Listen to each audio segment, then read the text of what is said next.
চলুন আপনাদের সঙ্গে আরও একটা ব্লগ শেয়ার করি। এখন বাজে 10:31, 10:30, একদম পুরো 10:30 বাজে। তো ব্লগটা এখন শুরু করার কারণ হচ্ছে যে আমি আধা ঘন্টা আগে কাজ সেরে বাড়ি ফিরেছি। আর এখন ঈদের আগের দিন, মানে পরশু দিন ঈদ, মানে মাঝে একটা দিন আছে। তো তার আগে এত পরিমাণে ভিড় ছিল পার্লারে যে এক্সপ্লেন করার মতো না। তো যাই হোক, এসে আধা ঘন্টা মতো আমি রেস্ট নিলাম। আর এখন খাওয়া দাওয়া এখনও কমপ্লিট হয়নি, খাওয়া দাওয়া করা হয়নি। তো খাওয়া দাওয়াটা করে আসবো। সে আমার প্রত্যেক দিনের মতন ঘরের অবস্থা এতটাই বাজে আছে যে বলার মতো না।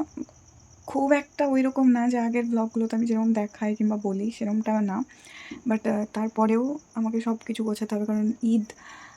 বিছানার চাদর থেকে শুরু করে সমস্ত কিছু চেঞ্জ করে সুন্দরভাবে সব কিছু গুছিয়ে রাখতে হবে। তো আজকে হয়তো বা রাত্রে 2-3টে পর্যন্ত এই করতে হবে। তো আগে খেয়ে আসি, তারপর তোমাদের সাথে পুরো ব্লগটা শেয়ার করব। আর এই যে আমার ফ্রেন্ডের কাছ থেকে অর্গ্যানিক মেহেন্দি আমি নিয়ে এসেছি। তো এই মেহেন্দিগুলো হয়তো আমি পড়ার সময় পাবো না, বোনের এটা। তো এটা ফ্রিজে রাখতে হবে। চলো আগে খেয়ে আসি। আমি এখন আসলাম কাকিমাদের ঘরে খেতে। দেখা যাক, সবাই বোধহয় ঘুমিয়ে গিয়েছে।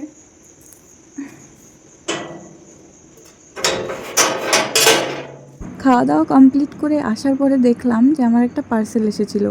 তো বোন রিসিভ করে ঘরে রেখেছিল, আমি ভাবলাম যে তোমাদের সাথে শেয়ার করি। আমার একটা খুব পছন্দের জিনিস আমি কার্ট করে রেখেছিলাম। তো মিন্ত্রাতে অর্ডার করা ছিল, কারণ এটা আমি ডিসকাউন্টে পেয়েছি অনেকটা, মানে প্রায় 50% ডিসকাউন্ট পেয়েছি ঈদ উপলক্ষে। তো সেই জন্য আমি নিয়ে নিয়েছি। তো এটা ছিল একটা সুন্দর সুন্দর, আমার খুব মন পছন্দ মতো একটা ঘড়ি। আমি না ঘড়ি একদম সিম্পল সেটেল পছন্দ করি। আর আমার স্মার্ট ওয়াচ অতটাও ভালো লাগে না। তো সেই জন্য আমি এই টাইপসের ঘড়ি পরতে বেশ ভালো লাগে। তো পিঙ্ক কালারটা দেখে বেশ সুন্দর লাগলো, আমি তো অর্ডার করে ফেলেছিলাম। দেখো কতটা সুন্দর। তো যাই হোক, ওগুলো করার পরে দেন তোমাদেরকে আমি ঘরটা দেখাই। আগের দিন আমি আর একটা ভিডিওতে বলেছিলাম যে ঘর গোছাবো, কিন্তু সেদিন না আমার ঘর গোছানো হয়েছিল না, আমি এতটা টায়ার্ড ছিলাম। কিন্তু যেহেতু ঈদের আর মাত্র একটা দিন সময় আছে, আমাকে এই ঘরগুলো গোছাতেই হবে। আর আমি সেই কাজ করছি 10:30 থেকে, মানে এখন পর্যন্ত কমপ্লিট হয়নি। বিছানা চাদরটা তুললাম, এখনও ঘর মোছা বাকি আছে। তারপরে আমি বিছানার চাদরটা চেঞ্জ করব, তারপর যেগুলো তুলেছি সেগুলোই করব, ঘরটা মুছবো। দিয়ে একেবারে কাকিরা সব রান্না করতে উঠে পড়েছে। তো একেবারে সেহরি খাবো, সেহরি টেহরি মানে স্নান করব, সেহরি খাবো, দিয়ে ঘুমাবো। 8টার সময় আমাকে আবার কাজে যেতে হবে। তো দেখি কতটুকু কী করতে পারি, মানে ঘরে শুদ্ধ হচ্ছে শুদ্ধ।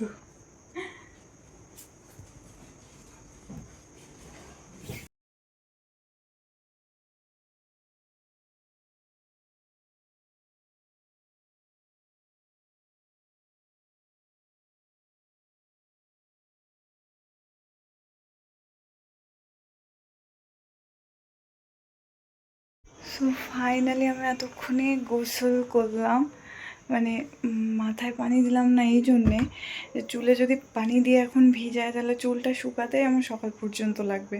আবার সকালে উঠে আমাকে করতে হবে। আর এখন বাজে 2:28, দেখতেই পাচ্ছ। ওয়েট, 2:28। আর এইমাত্র আমি কাজ শেষ করলাম। তোমাদেরকে আগে ঘরের অবস্থাটা একটু দেখায়। হ্যাঁ, ওয়েট। তো এই হচ্ছে আমার ঘর। তোমরা তো আগেই দেখলে যে কেমন একটা কি একটা অবস্থা ছিল। আর এখন এইটা ফাইনাল, মানে বেডশিটটা আমি শুধুমাত্র 2 দিনের জন্য চেঞ্জ করলাম। আর এইটা চেঞ্জ করে আমি এই দিকে করলাম, কারণ ভিডিও বানাতে গেলে দেখি আয়নার ওখানটা ভালো লাগে না। তো আয়নাটা মোছা হয়নি ভালোভাবে, মুছেছি পানি দিয়ে। তো এটা মুছতে হবে, তখন এগুলো উঠে যাবে। তো যাই হোক, কম বেশি এটুকু করেছি। এগুলো সব মুছেছি, এগুলো সব গুছিয়েছি। দেন আমি তো সবাই খেতেও শুরু করে দিয়েছে, কারণ আজকেই শেষ তারাবি। তো সবাই খেতে শুরুও করে দিয়েছে। আর আমার ভাবছি যে একেবারে খাওয়া দাওয়া করে তবেই ঘুমাবো। আমার মনে হচ্ছে না মাথায় চুল নেই। আর কতবার শ্যাম্পু লেগে গেল চুলে? লাগানি তো মনে হয়। তাহলে তুমি আমাকে শোনো, তুমি আমাকে তাহলে বাড়িতে নিয়ে যাবে না? কেন? খেলাধুলা করা হবে। আমি ছোট বাচ্চা যে আমার সঙ্গে খেলাধুলা করা হবে?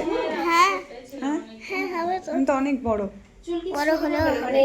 বড় হলেও হবে? হ্যাঁ, আচ্ছা, ঠিক আছে, খেলতে যাব। কিন্তু যেতে যে হবে। ঠিক আছে, আমরা স্ট্রবেরি গাছ নিয়ে খেলবো। স্ট্রবেরি গাছটা মধ্যে আছে, কিন্তু ওগুলো আমারই না। যে বাচ্চাটিকে আমার সাথে এতক্ষণ দেখলেন, ও না পার্লারে এসেছে, এসে আমাকে দিদি দিদি বলে ডেকে, মানে ও আমাকে খেলার সাথী পেয়ে গেছে, ও আমাকে সাথে করে নিয়ে যাবে। তো যাই হোক, বেশ ভালোভাবেই দিনটা সারাদিন খাটাখাটনির পর কেটেছিল। এটা আমরা ইফতার করতে মানে প্রত্যেক দিন উপরে যেতাম, কিন্তু সেই দিন এত ভিড় ছিল যে উপরেও যাওয়ার সময় পাইনি, তো নিচেই খাচ্ছিলাম, মানে ইফতারিটা নিচে করছিলাম। তো আমার চোখ পানিতে ভেজা ভেজা, আসলে তখন খুব এক পাপার কথা মনে পড়ছিল, তার জন্য একটু কান্না টান্না করছিলাম আর কি। তো যাই হোক, ইগনোর করুন ওগুলো, মন খারাপ মন ভালো এগুলো সবটাই জীবনের একটা দিক, জীবনের একটা পার্ট, এগুলো নিয়েই চলতে হবে, এটাই জীবন। তো দেন আমি তামান্নাকে বলে রেখেছিলাম যে আমি মেহেন্দি পরতে যাব। তো আমার এতটা ধৈর্য ছিল না যে আমি বসে বসে মেহেন্দি পরি, কিন্তু যেহেতু ওকে কথা দিয়েছি আর মেহেন্দি পরতে যাব বলেছি, তো সেই জন্য আমি চলে গেছিলাম মেহেন্দি পরতে। আর যে আমাকে ভিডিও করে দিচ্ছিল, কি জ্বালিয়েছে বলার মতো না। আর ঈদের আগের দিন লিটারেলি আমার ঈদের দিনের থেকে, ঈদের পরের দিনের থেকে ঈদের আগের যে রাতটা হয়, মানে চাঁদ রাত, আমার ভীষণ ফেভারিট একটা রাত। মানে সেই দিনের মতো মজা আর মনে হয় না যে ঈদের দিনও হয়। তো বেশ রাস্তাটা অনেক ফাঁকা ফাঁকা, কারণ অনেকটাই রাত্রি হয়ে গেছিলো, প্রায় 11:30 মতো বেজে গেছিলো। আর রাস্তাটা পুরো ফাঁকা ফাঁকা ছিল, কিন্তু দারুণ লাগছিল সত্যি কথা বলতে। তো এই যে মেহেন্দি টেহেন্দি পরে, মানে আমি 2 দিক কমপ্লিট করতে পারিনি, কারণ আমি সময় দিতে পেরেছিলাম না, তবে তামান্না ভীষণ সুন্দর মেহেন্দি পড়ায়। তো চলুন, ঈদের দিনের ভিডিওটা খুব তাড়াতাড়ি আসছে আপনাদের সঙ্গে।